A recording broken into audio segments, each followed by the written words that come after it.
Hi guys, this is the Forgetful Scholar. Let's chat about books. So this week is 2 books again. I just got a really busy week this week. So it's Stubborn and Blue Eyes. So the first book is A Pirate's Love by Johanna Lindsey, and this is not a reread. I know, shock, me too. But I was in my local used bookstore and I found it, and this is a book I never read from hers, and it was originally published in 1978, so this is a republishing, obviously, because this book looks amazing. And this is Stubborn, and this is one of her, I think one of her first books. I'm not sure if it's her first book, but one of the earlier books she released, or they released. This is FM historical romance, and if it was published today, it would definitely be under dark romance category, and it would be at least a page or two of trigger warnings. Yeah, it was, woo, okay. And this is 1 star, and I tried not to judge it by, when they wrote it, because I understand romance novels back then were very different. No such thing as subcategories like dark romance and things like that. But this had so much essay, talk about essay, child witnessing essay and murder. Like, it was a lot. It was a lot. And I had to force myself to finish it. And I think maybe that's why I only got to 2 books this week, because this one was like, ooh, I was slogging along. Now, putting all that aside, because I understand when this was first written, it was different. And the reason I forced myself to finish it, although there was times where I was like, oh, maybe I should DNF it. I really was fascinated, because I'm a big nerd. So I was fascinated by, how they started their career writing style and where they are now in their writing voice. See, like, this is really, really pretty dark. And like their latest books that have come out seem very like Hallmarky, where like even the asshole parents, there's a good reason for it. Hallmark, da-da! Like, there's really like, she doesn't let the family members be bad guys right now. And this, everybody was a bad guy. And there's this sweet spot in the middle of their career where some of my favorite books, where it's like the perfect blend of both those extremes. So that I just love them so much. So for me, it was fascinating to see this. And this definitely does not have the Johanna Lindsey voice yet, So that was kind of cool figuring that out. The reason it's 1 star, putting all the essay and stuff like that aside, is that this plot is so similar to an older book of hers, one of her other first books. It's a medieval book. I think it's So Spears the Heart, if I remember correctly. It's basically the same plot, basically the same characters, just reskinned for 1667 pirates instead of, I think, around 1100 medieval, like a knight and a lady. So that's why I gave it 1 star, because it was just basically a reskin. Like, everything was the same. Personalities were the same. And even the language used, like, I get it, 1667 is obviously historical. You want to use correct historical speech. But for some reason, the dialogue felt more medieval, a little bit more wooden, a little bit more medieval than I was expecting, especially since so many of her books that take place in the 1800s, like, the dialogue is phenomenal, and some of my favorites, and the dialogue perfect. So this was kind of surprising. Again, to me, it's fascinating to see an author's sort of evolution and growing into themselves and seeing like the beginnings to where they are now and things like that. So for that, I'm really happy I read it. I'm really happy I have it as part of my collection, my huge hoarder size collection. Will I ever revisit it? No, I don't think I will. And you can kind of tell it's one of her first ones. I mean, it had a clear plot. the characters had a clear voice. It's just unfortunate that I've read So Spears the Heart before I read this. Because it's just basically the same plot, same characters, same everything. You know what I mean? Even the same kind of essay things. And this, which I thought was really uncomfortable. Oh, I completely forgot before I started ranting. The main characters, her name is Bettina, and his name is, oh man, I forgot. His name is Tristan.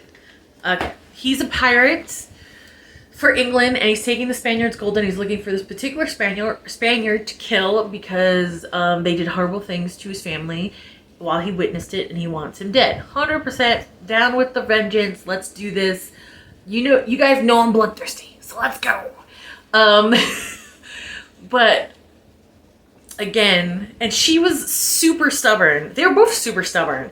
And, like, she didn't want to admit to herself that she was falling in love with him.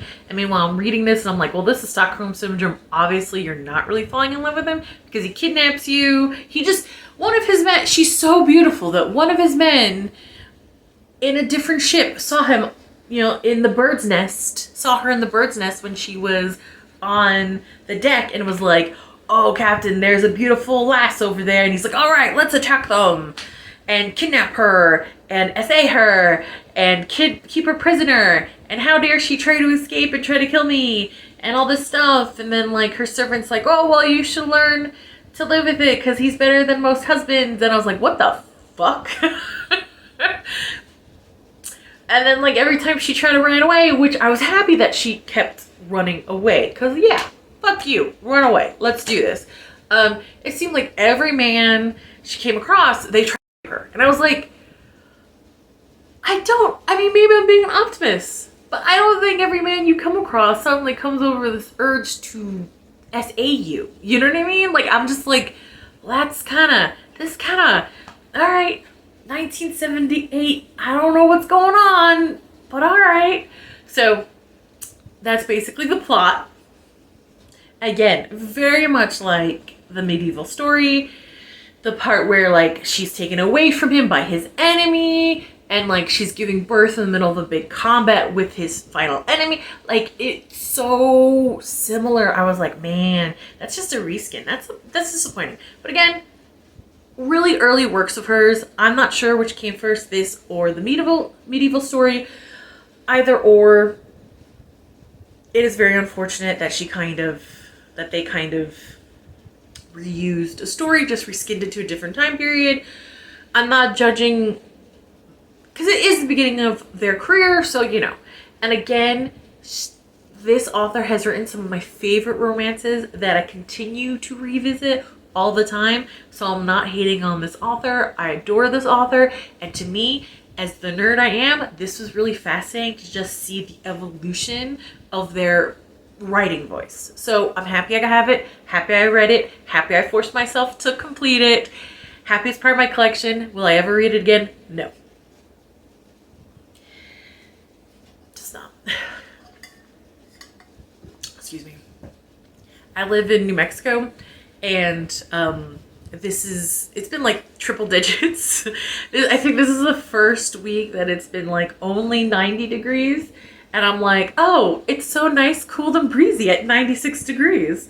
But it's humid, and my HVAC is barely working because of that. So, excuse me if my throat's a little like, Anyway. So, my second book. This is MM Contemporary, and it's by J.L. Langley. This is Blue Eyes, and this one is an interesting one because I've had this on my shelf for a while, and I don't remember reading it. I don't remember anything about it. So I think I might have years and years ago bought this with a bunch of other of this author's books, and I just never picked this up to read it. I've read the Regency one, the Space Regency one, which I really, really, really love. The Wolf Shifter one, which is a lot of fun, but I haven't read them in years, so maybe I'll revisit them at some point. And I had these cowboy ones, and I don't know why I haven't read them, and that was silly because I loved it. So, The Tin Star by J.L. Langley, and this is Blue Eyes.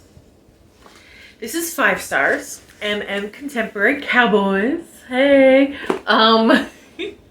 So so it kind of follows Jamie and Ethan.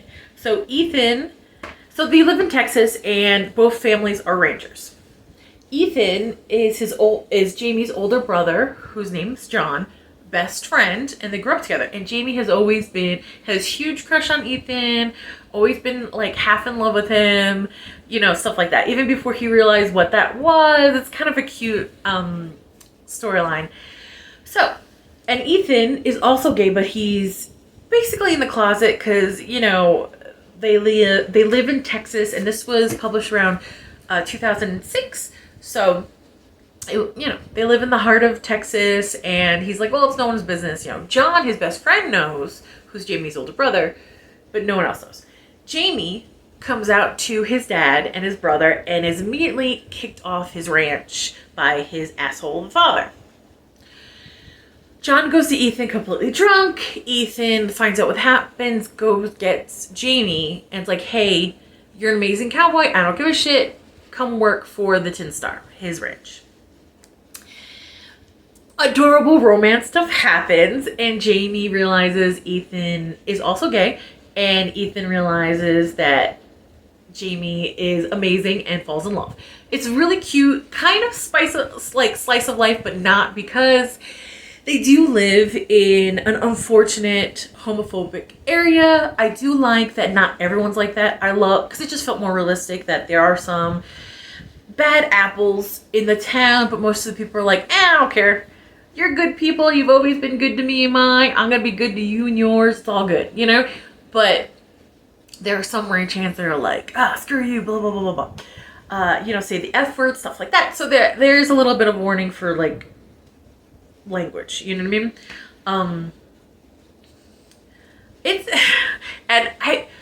So when at this point I was like, okay, it's gonna be a slice of life, kind of ranch cowboy style, I'm not hating this. This is really cute, but like I was kind of like, like 3 or 4 stars. There's not much happening, and then stuff starts happening. I don't want to give too much away, but there's let's say some people are a little bit more violent with trying to get Jamie out of town, and then they realize that Ethan and Jamie are together and try to get Ethan out of town, stuff like that. I will leave it there because I really enjoyed reading through that, and I want you guys to have the same enjoyment that I did, So I'll leave it at that. Again, I really liked it. I really liked that, Jamie's family is complicated, but his siblings stood by him. I like that the older brother felt like he was torn because he runs the ranch and a lot of people count on him for jobs and things like that. And he doesn't want to he loves his little brother. He thinks his dad's a piece of shit, but he can't just walk away because, like, the ranch would just fall to pieces if he did. And, like, it just felt very realistic. You know what I mean? It's so easy in your mind to be like, well, screw this person, blah. But when there's people counting on you for their livelihood, things get complicated. So I like that. I like that it was complicated. I like that the sheriff, I think I also have the sheriff's story. Ethan's like, oh yeah, the sheriff is gay also, and he's a really great guy. So, I think I do. I think I have his story too that I want to read. I don't know why I haven't read these, or if I read them so long ago, I have no memory of them. But I really enjoyed it. I believe someone mentioned that this writer retired, which is a shame. I really do love their stuff. I really wish they finished the Regency saga before they retired. Just one more book, please. Anyway. Okay, so that's it for me today. I don't want to, but it's time for me to get back to the railroad. Like, comment, subscribe, and I'll see you later. Bye.